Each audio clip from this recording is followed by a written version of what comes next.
Buenas tardes, queridos alumnos. Bienvenidos una vez más al curso online de Bibliología y Hermenéutica del Seminario Teológico Bautista de Lima. El día de hoy, ya la penúltima clase, vamos a continuar con las principales reglas de interpretación de la fase número 2 del método inductivo. Recordemos que estamos trabajando sobre la base de ese método, el cual nos enseña o dispone que para poder interpretar correctamente la palabra de Dios y enseñarla satisfactoriamente, tenemos que considerar tres pasos. El primero es la observación, que es el paso muy importante, donde tenemos que visualizar el texto bíblico que queremos estudiar, si es posible, en varias traducciones de la Biblia, si es posible, en los idiomas originales, considerando las características gramaticales, lingüísticas, de lo que estemos estudiando, del pasaje que estemos estudiando. También mirar si es que hay algunas particularidades en dicho texto, citas al Antiguo Testamento, si estamos hablando del Nuevo o viceversa, citas a alguna frase o palabras difíciles de comprender. Toda particularidad debe ser considerada en esta etapa y hacer una buena observación que nos va a permitir poder tratar de identificar el flujo de ideas del pensamiento del escritor bíblico.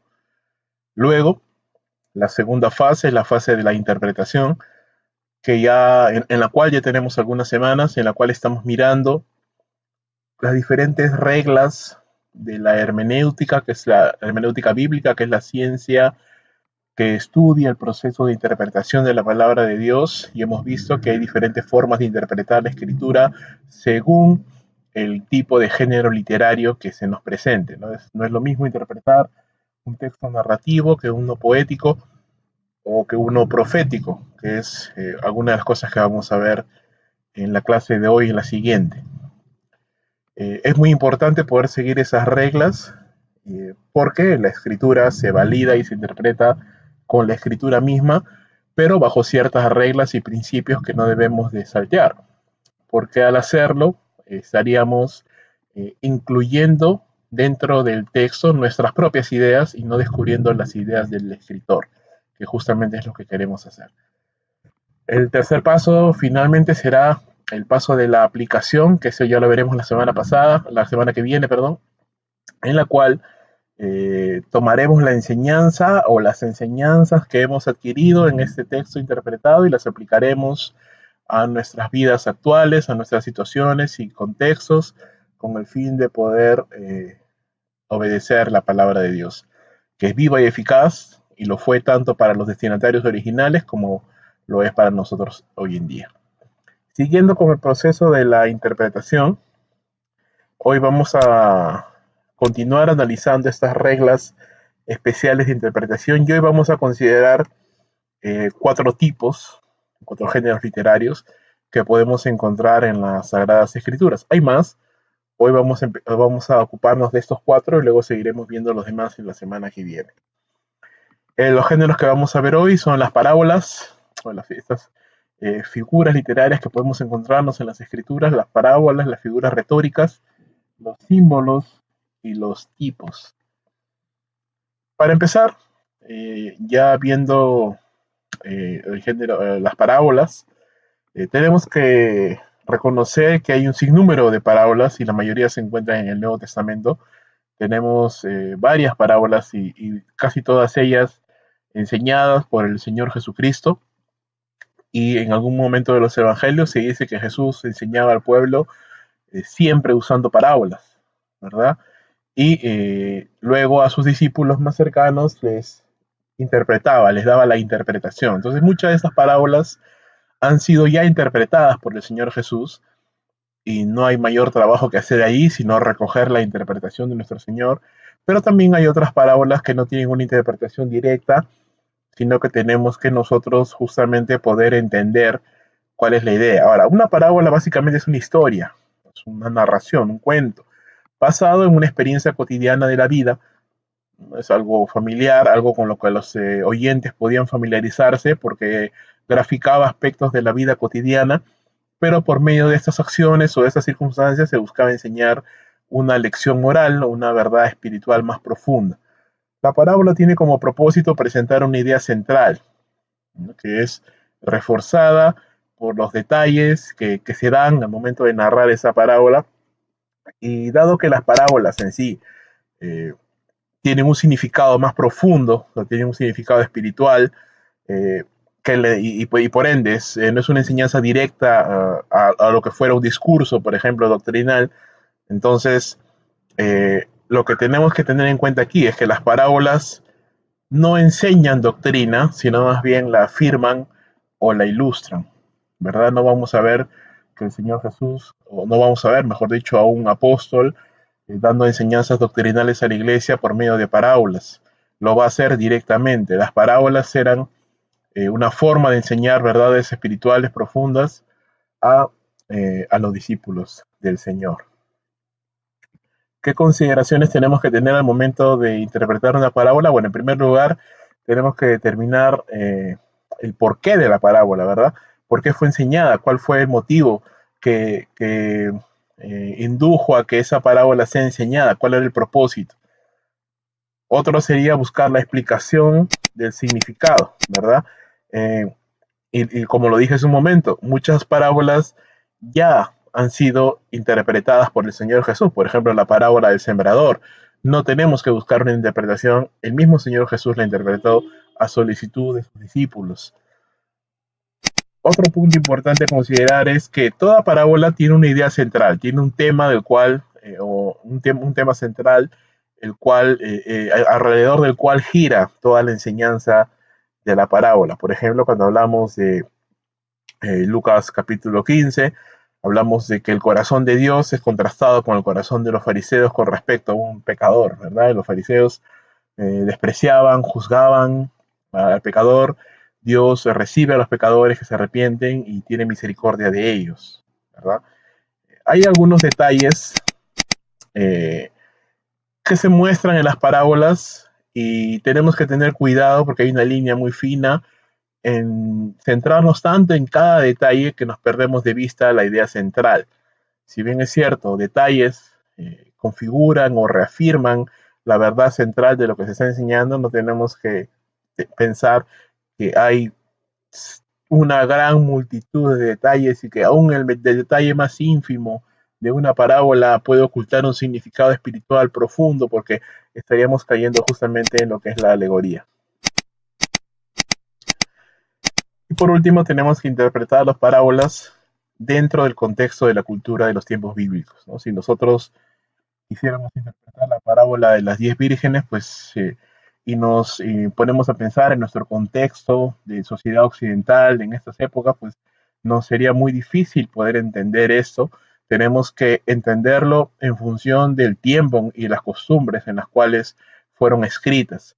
Y en base a eso, entender que sí, la novia desposada por su esposo tenía una serie de doncellas que le acompañaban el tiempo de su desposorio hasta que el esposo venía para llevarla y ellas eran las acompañantes. Entonces, en este caso, estas 10 vírgenes eh, configuran o nos muestran cuál era la tradición oriental en cuanto a las bodas, ¿no?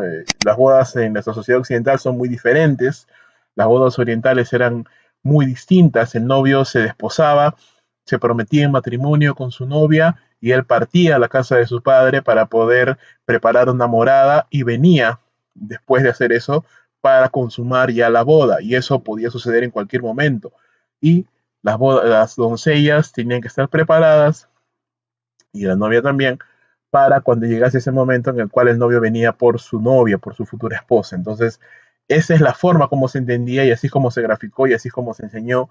Y esa brecha cultural tenemos que entenderla y para eso nos va a ayudar el uso de diccionarios bíblicos, de atlas, de manuales bíblicos o de biblias de estudio que nos pueden ayudar un poquito a entender cómo eran las costumbres de los tiempos bíblicos y eso nos va a ayudar muchísimo a poder interpretar mejor el texto en su contexto.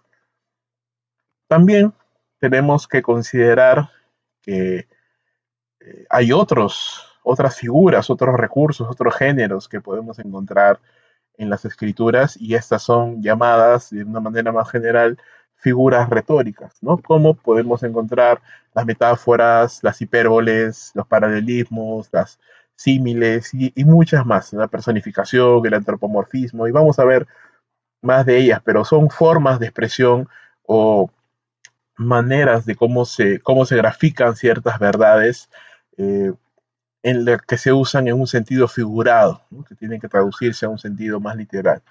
Por ejemplo, ¿no? En la Biblia podemos encontrar símiles, ¿no? O comparaciones que básicamente son identificadas claramente por el uso de los adverbios como o cual, ¿no? De comparación.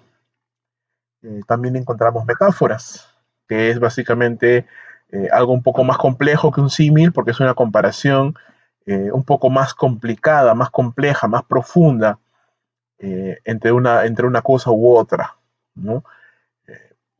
Por ejemplo, también encontramos este género llamado personificación, que básicamente es atribuirle cualidades humanas a objetos o ideas o incluso hasta animales, ¿no? Cuando decimos el brazo de Jehová es poderoso, esta es una personificación, Dios es espíritu, no tiene un cuerpo físico. Hablando en ese sentido, no tiene un brazo, pero hablamos del brazo de Jehová porque queremos o se quiere dar una idea que nos pueda ayudar a entender, ¿no? Por ejemplo, cuando Isaías habla de que los árboles saltan de gozo, sabemos que no es cierto, los árboles no se mueven, pero la idea de esto es poder darle una mayor fuerza, crear en nuestras mentes una imagen más vívida de lo que queremos, de lo que se quiere, en este caso, explicar o hacernos entender. El antropomorfismo es muy parecido, pero básicamente con respecto a Dios, ¿verdad? Toda atribución de cualidades humanas a Dios es conocido como antropomorfismo, que es básicamente una variación de la personificación. También tenemos algo llamado modismo, que básicamente es una forma particular de decir algo según un idioma o una cultura, un contexto, ¿no? Un contexto cultural en particular.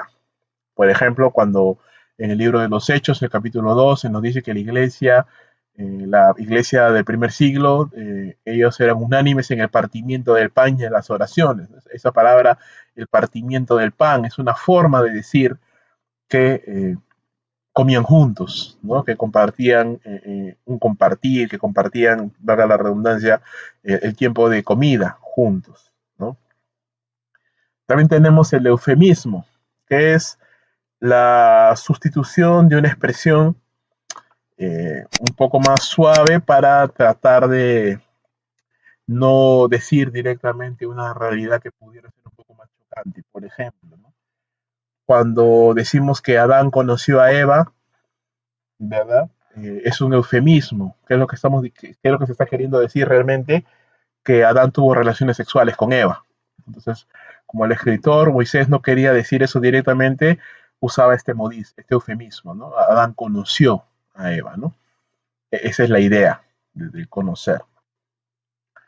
También tenemos esta figura de la hipérbole, que básicamente es una exageración, ¿no? Es una exageración de una verdad que nos permite poder tener una figura más clara, con más fuerza de lo que se quiere decir, ¿no? Hipérbole. También en la palabra del Señor encontramos ironía, que es básicamente una forma de expresar algo de una manera sarcástica, ¿no? Recordarás cuando el profeta Elías se encontraba con los profetas de Baal ahí, y ellos estaban haciendo su sacrificio a Baal y se cortaban y danzaban y no había ninguna respuesta. Elías dice, ¿no? De repente Baal está dormido, no hay que hacerlo despertar, despiértenlo, tal vez se ha quedado dormido. Es una manera irónica, sarcástica, de burlarse de esos falsos profetas, ¿no? Y eso es lo que conocemos como ironía.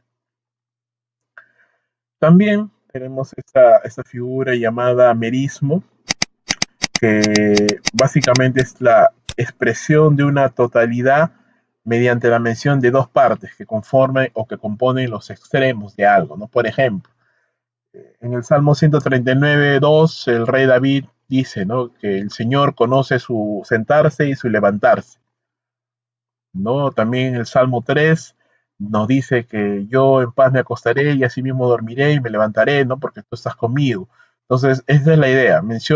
Quiero mencionar el todo, quiero decir que Dios conoce toda mi vida o que Dios cuida toda mi vida, pero solamente menciono los dos extremos, en este caso el acostarme, levantarme, para indicar un todo, una totalidad. Esa es la idea de esta figura llamada merismo.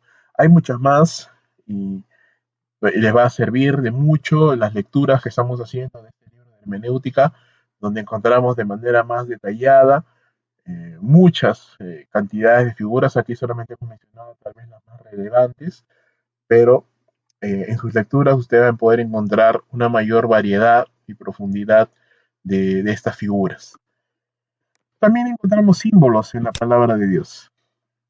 Y un ejemplo de esto podemos ver allí en las figuras que estamos mostrando, la serpiente de bronce, ¿verdad? Y la serpiente de bronce era una historia, algo que sucedió en los tiempos de Moisés, ahí narrado en Números capítulo 21, que luego fue utilizado o citado por el Señor Jesús en Juan capítulo 3, en su conversación con Nicodemo, y interpretado por el Señor y aplicado a sí mismo, ¿no? Porque Jesús dijo en el capítulo 3 de Juan que así como Moisés levantó a la serpiente en el desierto, así el Hijo del Hombre sería levantado. Entonces, ese símbolo del Antiguo Testamento fue aplicado, interpretado por el Señor Jesús en el Nuevo Testamento, aplicándoselo a sí mismo. Y eso es algo muy, muy importante de poder entender. Y así, como la serpiente, hay muchas más que vamos a ir mirando. Por ejemplo, una muy conocida y muy importante es los sueños de Nabucodonosor y de Daniel, ¿verdad?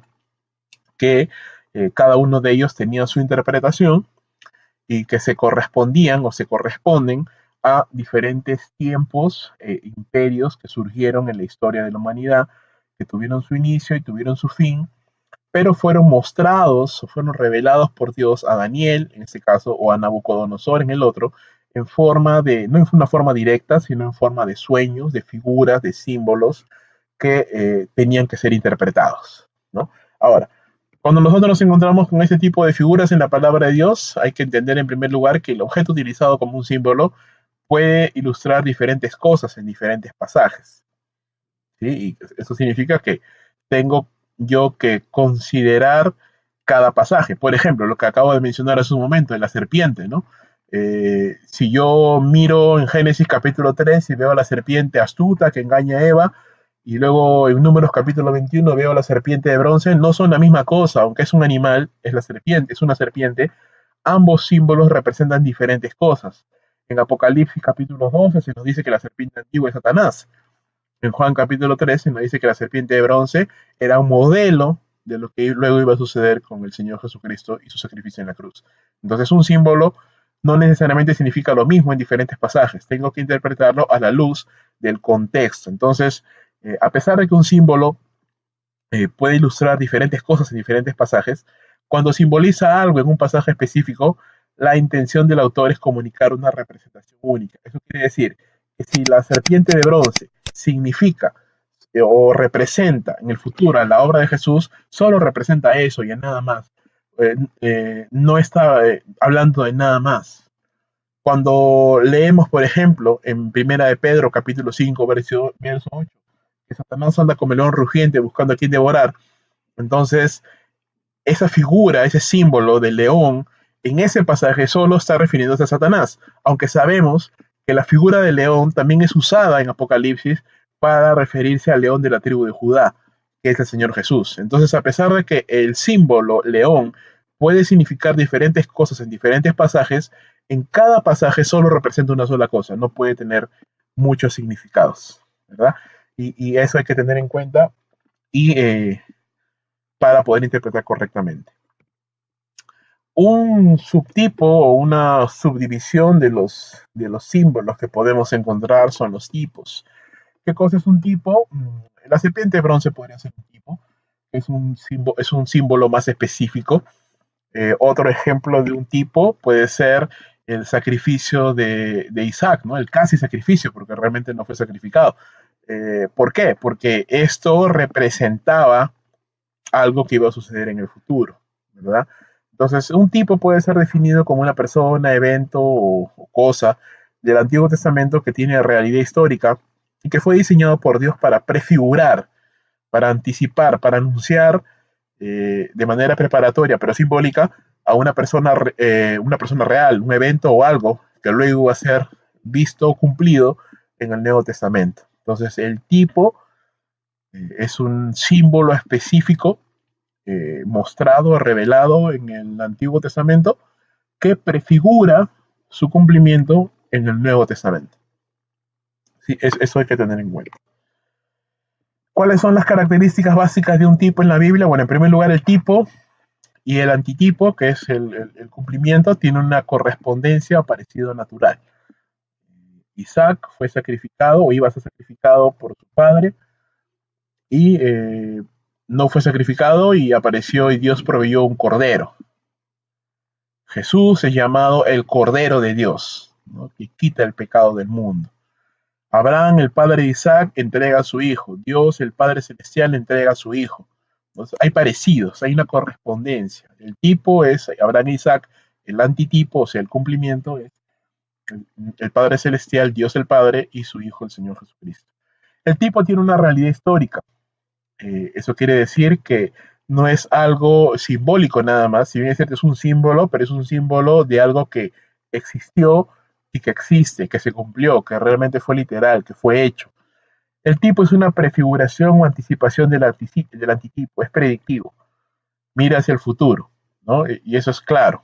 El antitipo es el cumplimiento, el tipo es lo que apunta al antitipo, que es justamente el punto 4. El tipo es cumplido por el antitipo. El antitipo explica de mejor manera el tipo, porque es su cumplimiento. El tipo es diseñado por Dios, es planeado por Dios, ¿sí? No es una enseñanza humana, es algo que Dios planificó y es algo que Dios mostró.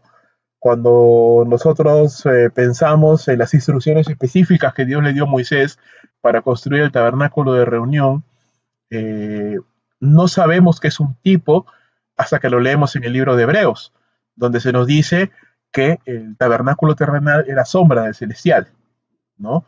Que prefiguraba cosas y realidades espirituales más profundas que luego fueron cumplidas y perfeccionadas en Cristo, ¿verdad? Entonces vamos entendiendo un poco más que eso es algo que Dios diseñó, que Dios dejó especificado en su palabra como señales, como luces en el camino que nos iban alumbrando y anunciando lo que posteriormente se iba a dar, se iba a manifestar.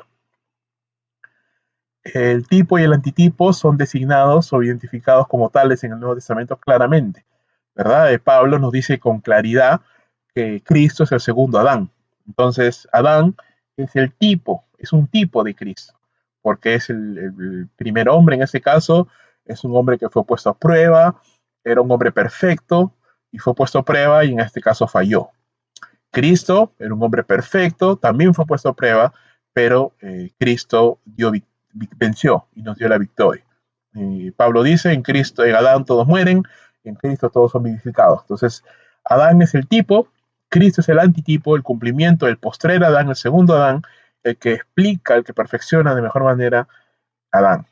También, otro ejemplo, la Pascua, también la Pascua judía, Éxodo capítulo 12, era un tipo diseñado por Dios específicamente, había instrucciones específicas que el pueblo judío tenía que seguir en cuanto a la edad del macho a sacrificar, a que sea un macho, a que sea sin defecto, a que no se le debía quebrar ni un hueso, a que se debía de comer con hierbas amargas, con panes sin levadura, a que debía de comerse todo de una sola noche y no dejar nada, y si quedaba algo tenía que quemarse, a que la sangre de su sacrificio tenía que ser pintada en el dintel de la puerta. Habían instrucciones específicas. Pablo nos dice luego en 1 Corintios que Cristo es nuestra Pascua, ¿no? Que así como un cordero fue sacrificado para salvar a una familia judía en la época de la Pascua de Jehová en Éxodo 12, así ahora Jesús es nuestra Pascua, que fue sacrificado una sola vez, ya no por una familia judía, sino por todo el mundo. Entonces, Cristo es el antitipo, ¿verdad? Y de la misma manera, cuando consideramos el sábado como un tipo del reposo espiritual del creyente, ¿verdad? Y eso no lo entendemos hasta que leemos el libro de Hebreos, porque Hebreos nos dice, el escritor del libro de Hebreos nos dice que así como Dios reposó de sus obras, así nosotros los creyentes hemos entrado en ese día de reposo, en ese sabbat espiritual, después de haber sido salvados por Jesús, ¿no? Y ahí también hay un tipo y un antitipo. Eh, Esto es muy importante, hermanos, de considerar. Hay muchos más, ¿no? Si nos ponemos a pensar, por ejemplo, la persona de Melquisedec, ¿no?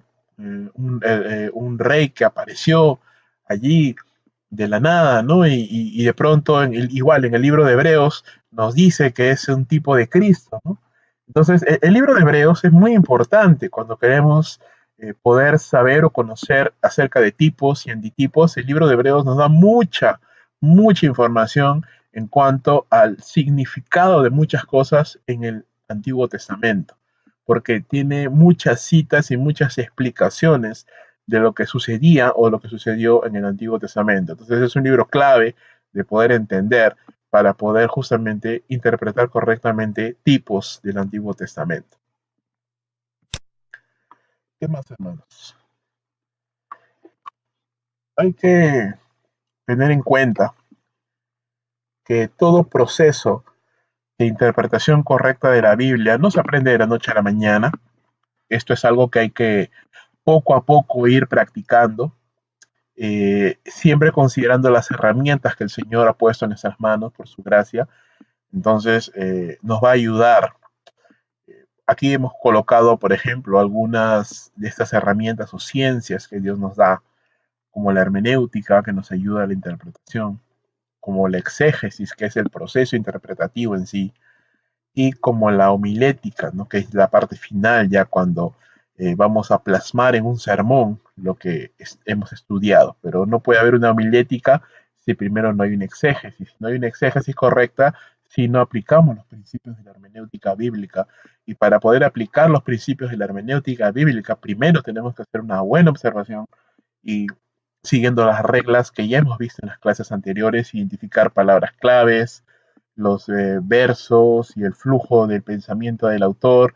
Y en todo este proceso nos ayuda mucho en realidad estas herramientas como el fraseo bíblico, el arqueo bíblico, porque nos ayuda a ver de manera visual, en una sola pantalla, el texto y poder aplicar una buena observación para poder tener una buena interpretación y poder también realizar una aplicación y de ahí pasar a la preparación de un sermón, de una clase, de una reflexión, y eso es muy importante de poder hacer. Muy bien, la próxima semana vamos a continuar con algunos puntitos más acerca de la interpretación y pasaremos a la parte final de lo que es la aplicación, cómo luego de que yo he podido entender de qué está hablando un texto bíblico, cómo yo lo voy a transferir o cómo yo lo voy a enseñar a mi auditorio, entendiendo el contexto actual de las personas a las cuales yo estoy ministrando. Y eso será motivo de la próxima clase. Solamente para recalcar, esta semana tenemos que leer las últimas páginas del manual de hermenéutica, que estoy seguro son de mucha ayuda para, si lo hiciéramos al pie de la letra, ese manual en clase, nos tomaríamos mucho tiempo, pero por eso hemos elegido que sea forma de lectura para que podamos tener el tiempo para hacer más cosas.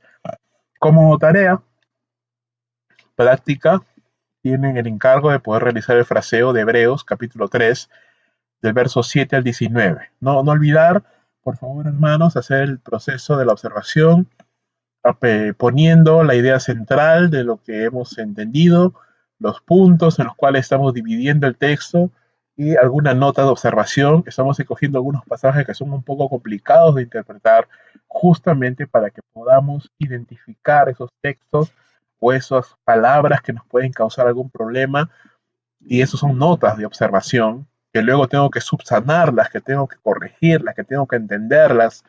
Si no puedo hacerlo yo mismo, tengo que entenderlas con el uso de comentarios, con el uso de herramientas bíblicas, aún mirando las palabras en el idioma original, pero esas son notas que yo tengo que tener ahí apuntadas para poder realizar un buen trabajo y no poner mi idea de lo que yo pienso que está diciendo, sino lo que realmente está diciendo el texto bíblico. Bueno, hermanos, eso es todo por el día de hoy. Que Dios les bendiga y nos vemos en la siguiente clase.